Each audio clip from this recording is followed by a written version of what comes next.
নমস্কার, বর্তমানে আপনাদের সকলকে স্বাগত। আপনাদের সঙ্গে আমি স্বরলিপি। আজ আমরা মায়া, সত্য, ভ্রম এই তিনটে শব্দ নিয়ে একটু আলোচনা করব। এই তিনটে শব্দ মানুষের জীবনে এক এক সময় এক একভাবে ধরা দেয়। তার জীবনে কিভাবে ধরা দিয়েছে সেটা একটু জানার চেষ্টা করব। কার জীবনে? যিনি মায়া, সত্য, ভ্রমকে বড় পর্দায় নিয়ে আসছেন, না দেন প্রিয়াঙ্কা সরকার। হ্যালো, বর্তমানে স্বাগত প্রিয়াঙ্কা। মায়া, সত্য, ভ্রম খুব গুরুত্বপূর্ণ তিনটে শব্দ, কিন্তু তুমি তোমার মতো করে একটু ব্যাখ্যা করো তো। খুব কঠিন ব্যাপার, খুবই কঠিন ব্যাপার। আমার মনে হয় যে এটাকে না ঠিক আলাদা করে ডিফাইন করা যাবে না, কারণ আমি পারিনি। আমি সত্যি খুব ভেবেছি কোনটা মায়া, কোনটা সত্য, কোনটা ভ্রম।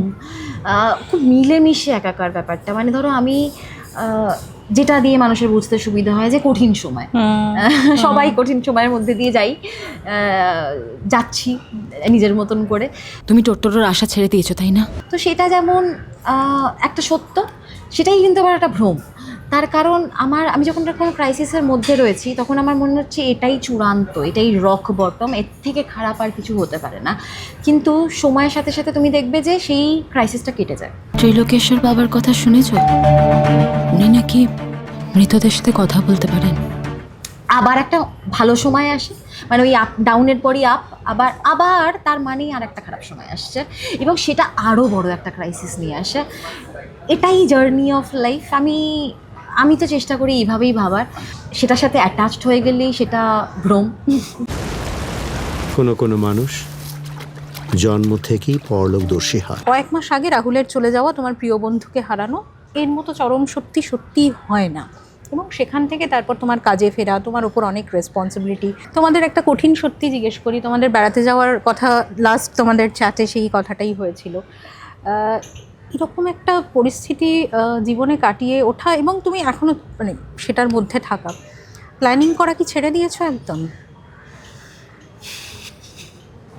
আমি না জীবনে কোনোদিনই খুব একটা প্ল্যান করে কিছু করতে পারিনি। মানে প্ল্যান অনেক কিছু করেছি, তারপর ওই বলে না উপরওয়ালা হাসে আর কি, ওই রকমই আমার লাইফটা। তুমি যদি দেখো আর কি, কনস্ট্যান্টলি ওই স্পন্টেনিটির মধ্যেই থেকেছি আর কি। এবং আমার মনে হয় যে যত বয়স বাড়ছে, এক্সপিরিয়েন্সেস বাড়ছে, দেখছি এটাই কাজ করে। তো খানিকটা ওই ছেড়ে দিয়ে গো উইথ দ্য ফ্লো করাটাই জীবন। আর হ্যাঁ, মানে কিন্তু প্রিকশন, কেয়ারফুল থাকা, সেটা খুব গুরুত্বপূর্ণ। প্রিপেয়ার্ড থাকা, কিন্তু প্ল্যান করে খুব একটা কোনো লাভ হয় না, জানো তো। মানে যেটা আমি সত্যি সময়ে বিশ্বাসী, সব কিছুর একটা নির্দিষ্ট সময় আছে, আমি ঈশ্বরে বিশ্বাসী, তো সেটা তখনই হবে। এই মুহূর্তে টলিগঞ্জের যা অবস্থা, এখন আর ওই রকম উইন্ডো ধরে খুব একটা সিনেমার রিলিজ, মানে পুজোতেই আসতে হবে বা ক্রিসমাসেই আসতে হবে, এটা মানে আমরা জাস্ট কয়েকদিন, মানে কয়েক মাস আগেও এরকম একটা চাহিদা থাকতো প্রডিউসার্স, ডিরেক্টরস সকলেরই। টিম মেম্বার হিসেবে তোমার কি মনে হচ্ছে এই যে এখন একটা খোলা খাতা, যে সময় চাইছেন সে সময় মোটামুটি রিলিজ করতে পারছে, এখনও অবধি নিয়ম কানুন অতটা তৈরি হয়নি? দেখো, নিয়ম কানুন নাই হোক, মানে কোনো বাধ্যবাধকতা না থাকুক, যার যখন সুবিধে, এবং সব থেকে ইম্পর্টেন্ট হচ্ছে নিজের মতন করে কাজ করতে পারা, সেই সুস্থ পরিবেশটা রাখা, নতুনদের কাজ করার জায়গা, নিজের মতন করে, মানে কোনো রকম ওই ম্যানিপুলেশন, করাপশন, এক্সপ্লয়টেশনের যে কোনো ব্যবসায় থাকে নিশ্চয়ই, এখানে ওইটা ইন্ডাস্ট্রি, নানান রকম মানুষ থাকবে, কিন্তু সেই সব কিছুর বাইরে নিজের মতন করে সুস্থ পরিবেশে কাজ করার একটা জায়গা থাকুক, কাজ হোক প্রচুর পরিমাণে, এবং আমরাও সুযোগ পাই, সেইটুকুনি চাইবো, এবং সবার মতনই আশাবাদী আমিও। আর আমার মনে হয় যে এখন না অ্যাকচুয়ালি কোনো ফর্মুলাই কাজ করছে না। এইটা প্রেডিক্ট করতে চেষ্টা করাটাই বোধহয় ভুল ডিসিশন। মানে এই সময়ে ক্লিক করবে, এই রকম ধরনের বানালে ক্লিক করবে, এই জিনিসটা বোধহয় এখন আর কাজ করছে না। তার কারণ অডিয়েন্স কিন্তু বারবার, সেটা ওটিটিতে হোক, বড় পর্দায় হোক, যে কোনো ল্যাঙ্গুয়েজের কাজ হোক না কেন, যে কোনো ভাষার যে কোনো রিজিয়নের কাজ হোক না কেন, কন্টেন্টটা যদি ঠিকঠাক থাকে, কোয়ালিটি যদি আনকম্প্রোমাইজ থাকে, দর্শক যদি তোমার জেনুইন এফার্টটা দেখতে পায় পর্দায়, তাহলে কিন্তু তারা সেটাকে ভালোবাসায় ভরিয়ে দিচ্ছে। আমি নিজেরই একটা কাজের প্রসঙ্গে আসি, হয়তো বোঝাতে সুবিধা হবে আমার। নধরের ভেলা, যেমন প্রদীপ্ত কোনোভাবেই নিজের ক্রাফটের সাথে তো কম্প্রোমাইজ করবে না, যেমনটা বানাতে চেয়েছে এক্স্যাক্টলি তাই বানিয়েছে। কোনো রকম কোনো সিস্টেমের ছকের মধ্যে না গিয়ে কল শো এর মতন করে বেসিক্যালি কিন্তু আমাদের ছবিটা দেখানো হচ্ছে, মানে সিনেমা হলেও দেখানো হচ্ছে না, এবং সেটা খুব ভালো সারা মানে, এবং প্রত্যেকটা শো হাউসফুল, অ্যানাউন্সমেন্ট হয় এবং জেনুইনলি দর্শকে 2-3 দিনের মধ্যে শোগুলোকে হাউসফুল করে দিচ্ছে। সেটা তো তার মানে দর্শক দেখতে চায়, কন্টেন্ট পেলেই তারা দেখছে, তারা ভালোবাসা উজাড় করে দিচ্ছে। তো সেটা তো কমপ্লিটলি মানে এই সময়ে রিলিজ, এইভাবে বানানো সব কিছুর বাইরে একটা কাজ, এবং সেইটা যদি এত ভালোবাসা পেতে পারে তাহলে প্রত্যেকটা কাজই পাবে। শুধু তোমাকে নিজের সাথে সৎ থেকে 100% হার্ড ওয়ার্ক এবং ডেডিকেশন দিয়ে কাজটা বানাতে হবে। এবং তুমি যদি লেগে থাকো, মানে আমাকে ধরো কেউ ইন্টারভিউতে যখন জিজ্ঞেস করেছে যে তুমি তোমার জুনিয়রদেরকে কি অ্যাডভাইস দেবে, বা আমার লাইফ থেকে আমি কি শিখেছি, এটাই শিখেছি যে you can not give up. তোমাকে জেনুইন অনেস্ট থাকতেই হবে সার্ভাইভ করার জন্য। মায়া সত্যভ্রমে আমি দেখছিলাম মানে যে জগৎটা আমরা দেখতে পাই না সেই জগৎটার কথা কিছু আছে এখানে। কোনো মানুষ জন্ম থেকেই পরলোকদর্শী হয়। ইমাজিনেশন, সুপারস্টিশন, ফেথের জায়গা, মানে আমি খুবই ডিপলি স্পিরিচুয়াল একজন মানুষ। আমি এটাই বিশ্বাস করি যে আমরা যেটা দেখতে পাই না তার বাইরে অনেক কিছু রয়েছে, তো সেইগুলোই দেখা যাবে। এক একজন এক এক ভাবে যে ইন্টারপ্রেটটা করে, সেই ইন্টারপ্রিটেশনগুলোরই একটা ঝলক দেখা যাবে এই ছবিতে। ঠিকই, তুমি মানে আমার প্রশ্ন করার আগে উত্তর দিয়ে দিয়েছে যে ও স্পিরিচুয়াল ব্যাপার। খুবই মানে অ্যাকচুয়ালি এরকম ভাবে এটা একটা দারুণ সাহসী পদক্ষেপ, যেটা মানে যেভাবে সুমিক এই ছবিতে দেখানোর চেষ্টা করেছে, যে কোয়েশ্চেনগুলো তুলে ধরেছে, সেটা সাংঘাতিক মানে এক্সপেরিমেন্টাল এবং কারেজিয়াস একটা স্টেপ। মায়া সত্যভ্রম কি ছোটরা দেখবে? হ্যাঁ, অবশ্যই দেখতে পারে, এবং এটা এমনই একটা ছবি যেটা সব রকম দর্শকের ভালো লাগবে, তারা নিজেদের মতন করে ইন্টারপ্রেট করার জায়গা পাবেন, এবং সব বয়সী মানুষও দেখতে পারবেন। এবং আমার মনে হয় যে ছোটদের ভালো লাগবে, খুব দেখা যায় দরকার আমি বলবো না, কিন্তু দেখলে হ্যাঁ তাদের জন্য কিছু রয়েছে, এবং স্পেশালি যাদের বাড়িতে ছোটরা রয়েছে আমি বলবো তাদের দেখা দরকার। বাবা মায়েদের অবশ্যই মানে আজকের দিনে দেখো, being a parent specially, once you are a parent, তো তুমি সন্তানকে নিয়ে দুশ্চিন্তাটা ছাড়তে পারবে না, ইটস অলওয়েজ দেয়ার। তো সেখানে আমরা ভয় থাকি, জেনুইনলি ভয় থাকি, নানান রকম বিষয় আনফর্চুনেটলি ভীষণ ভয় থাকি। কিছু করার নেই সেই ভয়টা নিয়ে, শুধুমাত্র নিজের সন্তানকে প্রিপেয়ার করতে পারি, সাবধান থাকতে পারি, আর বিশ্বাস রাখতে পারি ঈশ্বরের ওপর।